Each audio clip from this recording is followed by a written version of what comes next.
وليه الواحد لما بيبقى في لحظة صفا بينه وبين نفسه بيلاقي أغنية اشتغلت تغير ساعتها كل مشاعره، وهيلاقي قلبه اتشد من أول كلمة. بس الغريب هنا هي ليه الموسيقى بتخترق مشاعرنا بالطريقة دي؟ بس الموضوع مطلعش صدفة، دي حاجة اسمها العلاقة بين الموسيقى والعاطفة، وده مجال اتعملت عليه أبحاث في علم النفس والأعصاب. يعني مثلا جامعة هارفارد نشرت أبحاث بتقول إن الموسيقى بتفعل أجزاء من المخ مسؤولة عن الذاكرة والمشاعر.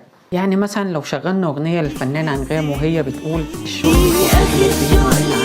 هتلاقي ساعتها مشاعرك اتحركت، لان ده بيشغل جزئين في المخ ودول المسؤولين عن المشاعر اللي هما الاميجدلا والهيبوكامبوس. وباختصار الاميجدلا هي اللوزة العاطفية، بتحسسك بالخوف او القلق او المشاعر على الناس اللي كانت حواليك. الهيبوكامبوس فدي اللي بتحافظ على التفاصيل والوقت والمكان والذكريات. غير ان حصلت دراسة في كندا في 2011 بتقول ان الموسيقى ممكن تزود من افراز الدوبامين، والدوبامين هي المادة المسؤولة عن المتعة والسعادة. يعني المشاعر فعلا بتتحرك مع الموسيقى، مش مجرد وهم وخلاص. ده غير بقى الموسيقى الحزينة اللي هي الحزن الممتع.